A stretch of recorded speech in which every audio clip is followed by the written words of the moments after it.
what I want to know is higher truth has kind of a positive feel to it. Is there something spiritual behind that? No, not really. And I'm quick to say no just because I think the idea of spiritual is a sort of a strange one to me. Like it kind of suggests that you're considering something that might exist past sort of what we know as like the physical world, and I don't know, to some degree I guess I take that for granted. And then most venues and most groups that use the term spiritual or spirituality, I can't stand any of them. So that's why I just quickly jumped to no. It has nothing to do with. There's no spiritual anything. What is that higher truth? To me, it's the kind of the simplicity of like that banana over there, which is pretty amazing.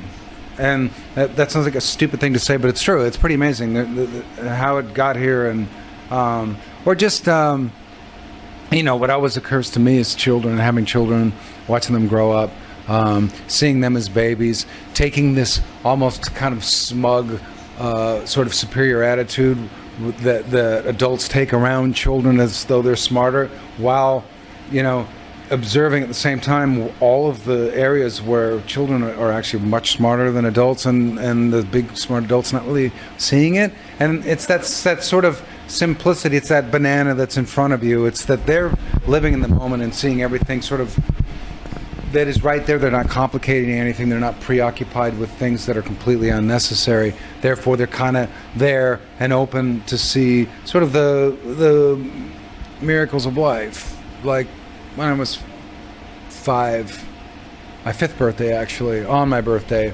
was the day that men first walked on the moon. And I remember thinking that sort of became part of normal life. Like, wow, this is the world, this is life, this is living, stuff like that happens. And then a guy goes to the moon, and then cool stuff. That's sort of where we somehow take a left turn. That's where we somehow manage to focus an incredible amount of resources and energy on useless stuff that doesn't mean anything, like following celebrities that are celebrities for the sake of being celebrities, and buying magazines that they're in, and spending hours of the day thinking about who they are and what they're doing and what clothes they're wearing and what songs they're listening to, and who gives a fuck. And by the same token, we're still sort of participating in a system that ecologically is slowly but surely destroying everything. And everyone can say that, everyone kind of knows that, even the naysayers sort of have to believe it at this point, but nothing's really changing. And that's all, that's just kind of a strange thing to me. I see sort of the simple truth in a baby, in simple things, because they're taking them simply, and they're finding like a universe in something that's very small, that's very simple, that we all take for granted. That's much more important than what some idiot is wearing on a red carpet. So I guess that's kind of it to me, and that isn't a spiritual thing. For example, if like you and me and this nice gentleman holding the camera, when we die, there's nothing left, no memories, we don't exist anymore, it's lights out. It doesn't make where we are and what we're seeing and what our experience is less important or less amazing. It's still just as incredible and just as miraculous. So the idea of spirituality, the idea of a disembodied spirit, the idea of something going on outside of this, it's nice to think about it. It's great if it's there, but it doesn't have to be for us to give a shit about how miraculous the world around us is and what's going on right now. Does death inspire you? Death? Yeah. That's a hard question to answer. I don't know. I mean, I think it's just this thought-provoking subject. So in that, it depends on how you define death. The actual mystery part of the mysterious part of it is an interesting concept that, and a lot of people think they sort of have knowledge of what it is, what it means.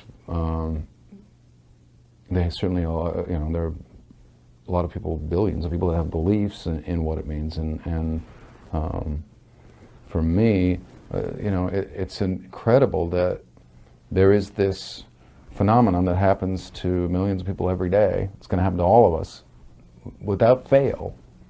And through the history of, like, at least recorded history of human beings, billions of people have been born and died, and there have been geniuses that have lived from every culture and every part of the world, and not one time has anyone been able to come up with any kind of substantial proof about what happens to us after our bodies die. That's kind of an incredible thing to me. It's kind of like, you would think, it almost, it brings a pessimist out of me, which says, well, no one's been able to come up with any real concrete scientific evidence that there is life after death or whatever that might be, then it's pretty conclusive that there probably isn't.